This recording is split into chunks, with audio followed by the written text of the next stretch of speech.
მივწერეთ პრეზიდენტს წერილი, მოგვივიდა პასუხი გაფართოებასთან დაკავშირებით, რომ ეს დაგიკანონდებათ, მერე უფლება გაქვთ, რომ ეტაპობრივ კომისია ჩაატაროთ თქვენ თვითონ კომისიის თავმჯდომარე ხარ და ვის ეკუთვნით გამრავლებული ვავაშვილიანი დედები რომ გამრავდნენ, დაიკავონ ოთახები. მიწარი მთლიანი ტერიტორია ჩვენ ხალხი, ჩემი ხალხი საქმაცხოვრებლის. აი ეს წილი უკან ის უკან ისინი არის პროფილაქტიკებია გახსნილი ფულის გამო ამათ. ისიც ჩვენია ტერიტორია, თლიანი ტერიტორია ჩვენი უკვე. რამდენი ხანია ცდილობთ ამ საკუთრებას? 11 წელი.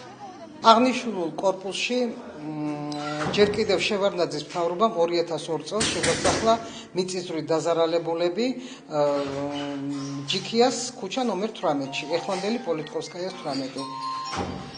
ცხოვრობთ როგორც უკვე აღნიშნე 2002 წლიდან. შეელეცეს მათი ოთახები, დაიკავეს, შევიდნენ და შემდგომში აი მიმდინარე წლის აგვისტო-სექტემბრის თვეში უცებ მოვიდნენ დეპუტატობის კანდიდატი კარბელაშვილი და ვიღაცა მერის წარმომადგენელი იყო გვარი არ ვიცი და თქვენს სასწრაფოდ მოიტანეთ პასპორტის ასლები, უნდა გაგიფორმოთ საკუთრებაში გადმოგცეთ ეს თქვენი დაკავებული ფართები. ბევრზე განაწილდა ისეთზე, ვისაც საერთოდ არ ეკუთვნოდა აქ ფართები, ვისაც ჰქონდა მიტაცებული ფართები, ვინც საერთოდ არ ცხოვრობდა, მიიტანეს და ყველას დაუკანონეს აბსოლუტურად ყოველგვარი შესწავლის გარეშე. პირველი, მეორე, მესამე სართული, რომელიც სპეცტრანს ეკუთვნის დღემდე, შეიჭრეს, შელეწეს აიმით წათამამებულებმა, რომ უკანონოდ ბევრს უკანონოდ დაუკანონეს და შეიყვანეს, აი ამით განებიურებულებმა და წათამამებულებმა შეამტრიეს,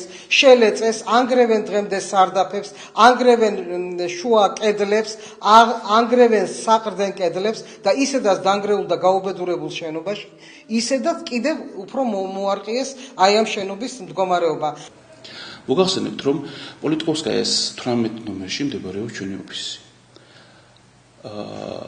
კორპუსი არის 9 სართულიანი, სადაც პირველი, მეორე და მესამე სართული არის შეპესეს საკუთრება. დანარჩენ სართულებზე ცხოვრობს მიწისძვრით დაზარალებული მოსახლეობა.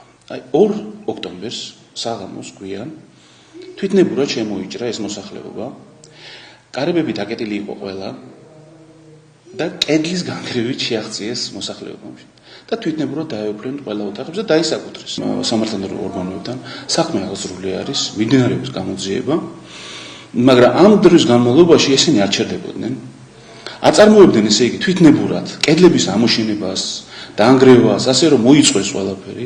აქ განადგურდა ჩვენი მოწყობილობები, საერთოდ გაქრა იქ, რაც იყო ჩვენი კონტექსტი. ისეთ მდგომარეობაშია უკვე საწარმო, რომ შეიძლება დაინგრეს უკვე საყრდენი კედლები, ეს კედლები გამოაცალეს და ეს მდგომარეობა